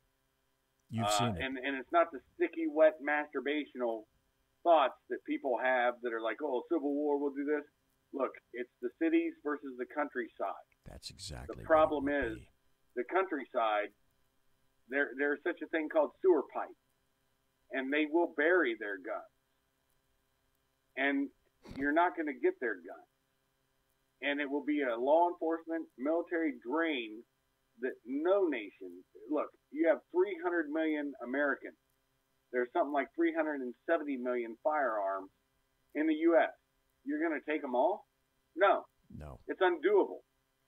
And instead of it being an insurgency like Iraq and Afghanistan where people don't speak your language, the people that go to work on the base where the military or police have to go with the big T-walls that'll be pumping their fuel, that'll be sucking out the shit in their shitters, that'll be doing all the stuff that they have to do to keep that base operational. They're coming out at the end of the workday, and they're going to tell their brother, cousin, uncle, hey, they're going out tomorrow at 7 a.m. It becomes a TRE, a target-rich environment at that point. I can't have summarized it up better than that. And with that, it's time to go. Folks, I have to tell you, we've been talking to KAISER SHUFF tonight. You know him also as Sword Point 9. He is a soldier, a patriot, a conservative, a silverback, an oath keeper, a sheepdog forever. Brother, it has been my very distinct honor to speak to you tonight. And like I said, you have one of a handful of open-ended invitations to come back on the show any time you wish. And finally, before you go, I have to ask, tell people where you can be found and where they can see your show and listen to what you say. It's Sword Point 9, small letters, Sword Point, spelled just like it sounds, and then the numeral 9 on YouTube. That's where I'm at, and enjoy it. It's nothing more than me trying to let my son know what's going on and went on during the times that I wasn't there, and talking to friends about different things. Perfect. And I appreciate the offer, and you have that same offer on my channel, brother. I meant that when we were a kindred spirit when we talked the other night, and it was very nice talking with you. I felt very nice. Number one, I'd love to go on your show. Number two, I'd love to see you back. Number three, my hours may be changing up 2 hours in the future. I'm not sure when, which would make it a little bit easier for you on the far East Coast to be on the show. Thank you. God bless you, sir. Take care. Be safe. God bless you, too. Bye-bye. Bye-bye. That was Kaiser Schuff. He's got his own show. He's done anything and everything that you could possibly think of. And as I indicated, I had a great time, and what incredible insight he provided tonight. I was thankful to have him here. Monsieur! I can walk!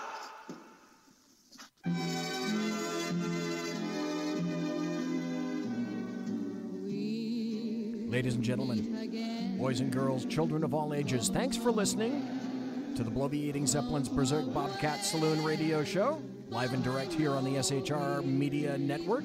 If you want to contact me, you can go to my blog, bloviatingzeppelin.net. I'm on Twitter at BZEP, B-Z-E-P. I have a Facebook page, Biff Zeppi. Do you think that's my real name for Facebook? Hell no. My original music is by Possessed Tranquility. You can find them at ReverbNation.com. Promotional consideration by the Boeing Company. If it ain't Boeing, I ain't going. And Pratt & Whitney engines thrust. You can trust. And thanks to my personal KC-135 Kettle One refueling team with whom I will be consorting in less than an hour. Or maybe even after having been persuaded by Carrie Baxter Donovan. Maybe a little bit of bullet vodka. Thanks to Kaiser Schuff for being here tonight. Thanks to you for listening live. Thanks to you for being in the chat room. And thanks to everybody who listens to me in podcast. God bless. Have a great weekend. Take care. You be safe.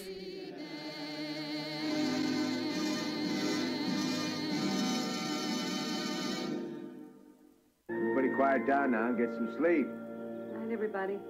Good night, Mama. Good night, Ben. Good night, everyone. Good night, Mama. Good night, Daddy. Good night, children. Good night, Daddy. Good night, Elizabeth. Good night, John Boy. Good night, Jim Bob.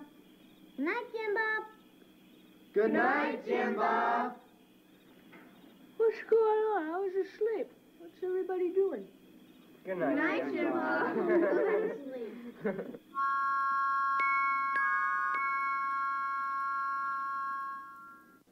Good night, and good luck.